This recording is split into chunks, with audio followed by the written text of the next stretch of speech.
Hello, everyone. Welcome to another episode of the Glambitious podcast.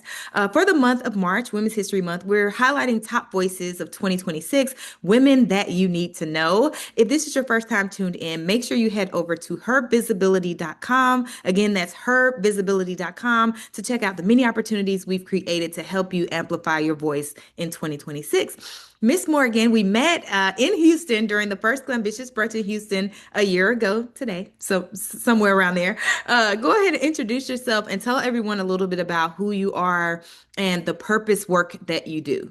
So I'm Morgan Richard Olivier. I'm a best-selling author and I write poetry and prose. And what I talk about is mental health, faith, life lessons, and really processing our life journey and talking about healing, growth, personal development, things of that nature.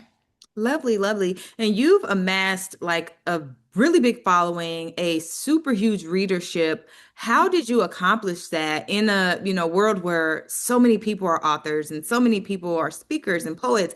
How did you carve out a niche like you did so that so many people would, really gravitate to the work you're doing? So I know this is going to sound like a cheesy response, but literally ordered steps. I'm from a small town.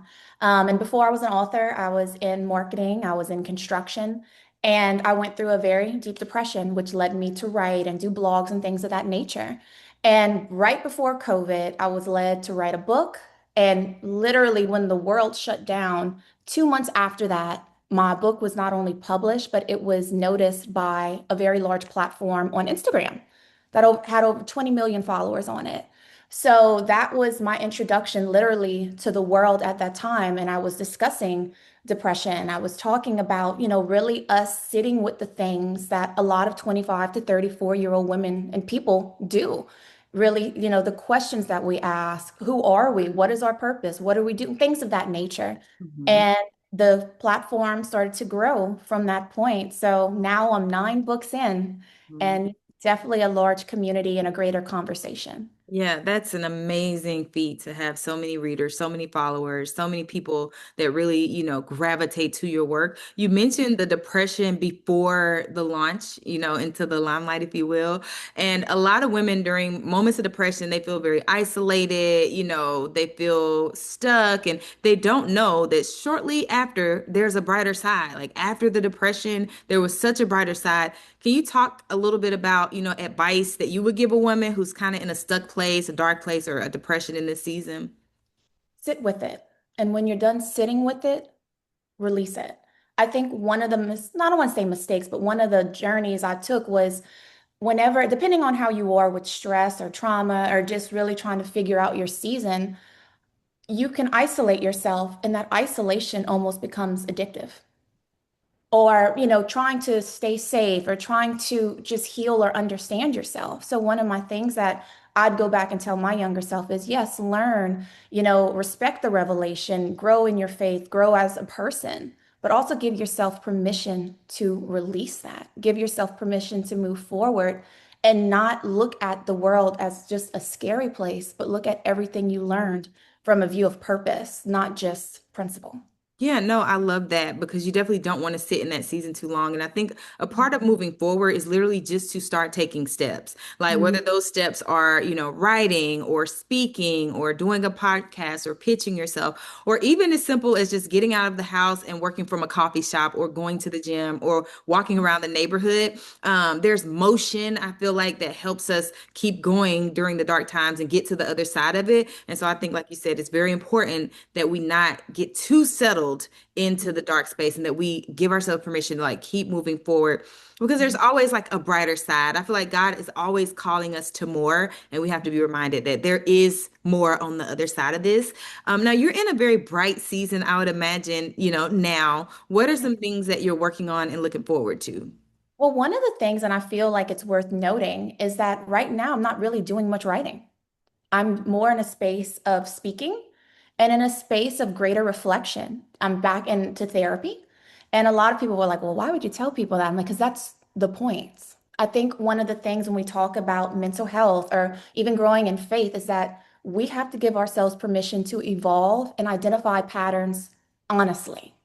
So if we are women who are in our purpose work or connecting with people and we notice, you know what, I still struggle with this, or this thought still holds me back, or I know I could do this if I wasn't so concerned about that. So this is more of a space for me to, of course, stay connected with my community, build those conversations, but just be. And sometimes that's the hardest thing for women in business, women who are purpose workers to do is to just not have to create, but simply be and build upon what you have. Yeah, I love that. And especially the part you mentioned about therapy, because Mhm. sometimes people feel like they only need to go to therapy if something super terrible and traumatic has happened. And that's not the case. Like it could be, like you said, you're having the same, self-sabotaging thoughts or imposter syndrome or it doesn't have to be super dark. Like I feel Right. like we should be more comfortable, with just booking a therapy point just to talk out some things. Like, hey, I Right. had a rough day, let me make an appointment just to talk it out versus, pushing through the rough day and then pushing through another bad day. Actually, let me process this with Right. someone that can help me kind of reframe what I'm going through and how I'm going through it. So I Mhm. love that you mentioned that, hey, this is a season of just being and then being in a space of reflection because I think that's important.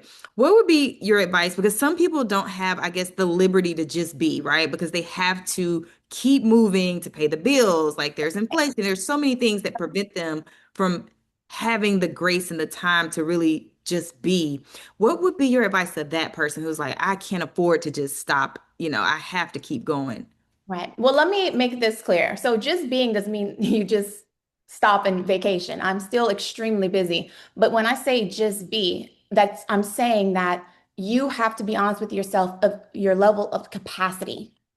So again, I'm still running all of my business, still keeping, all those things going. But at the same time, I think sometimes the advice for women is to not look at your value as how much you can do or how much you can handle. You don't have to work at max capacity. And that sounds so easy to say, but when you're a high performing person or a high functioning person, you don't know how to say that's enough. I Mhm. don't need to be a part of this project. I don't need to write this book. I don't need to do this. I have enough on my plate. So you're still busy. You're still managing. There are a lot of women who have businesses and families, all these things. That's enough sometimes. Yeah. Know your limits, and it's a lot easier on you mentally, spiritually, emotionally, physically, so that you can give yourself 100% to the things that need you. Yeah, I think that is important to know our limits because you're right. Like when you're an ambitious woman, it's almost like you never stop. You take on everything, every opportunity. You don't want to miss the moment. You don't want to pass up on anything. And you do have to know, like, hey, this is Yeah. my capacity. Or even just having structure. Like I used to work around the clock, like morning, noon, and night, respond to business texts at 9 p.m. And I had to say that is not healthy. Like you have to have a stopping point in your day where be a normal person, eat dinner, watch TV, go for a Right. walk, and not just be working around the clock. So, Yeah. yeah, I, And look, I'm preaching to the choir, I know. And that's the thing I'm like saying, I'm like, I've been pulling all-nighters, like uh, great. But at the same time, it's one of those things too, you have to take time to manage and look, especially in business, and say, okay, where do I need to build or where do I need to tweak things of that nature? And you can't do that if you're constantly Mhm, racing. mhm. For sure, for sure. I think balance is so important when you're an ambitious woman or a purpose-driven woman, Mhm. finding balance no matter what. And also, trusting God to fill in the gaps because sometimes we're trying to do everything in our own strength.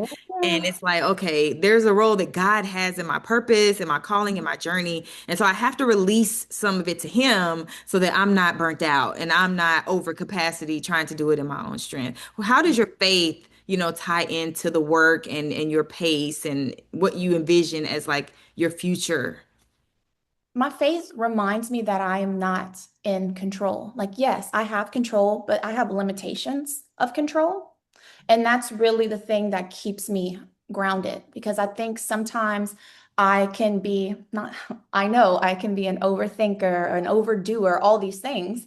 And your faith really is that voice that tells you to be still, that tells you, okay, like I said, gives you ordered steps, but also gives you ordered stops and says, okay, that's what you needed to do in this season. Or maybe this is how you needed to survive in this season or build in this season. But in this one, I need you to do this.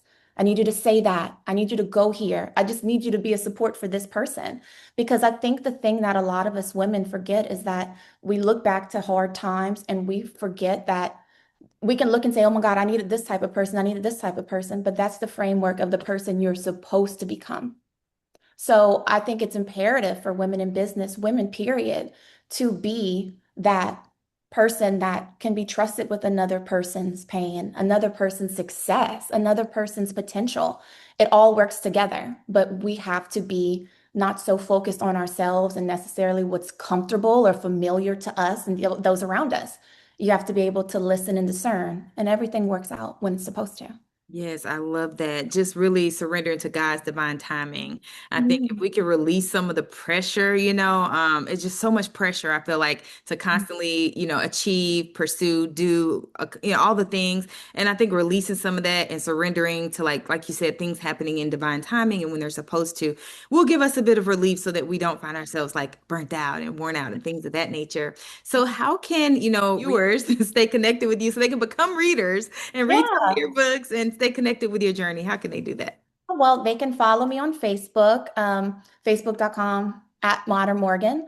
They could also, I'm on Instagram, TikTok. I'm trying to think of all the platforms I'm on there. But really, the thing that brings me joy is the fact that we've built a community, which is a safe space online for people to connect and converse. So find me at any of those places, and I look forward to connecting and really having that conversation.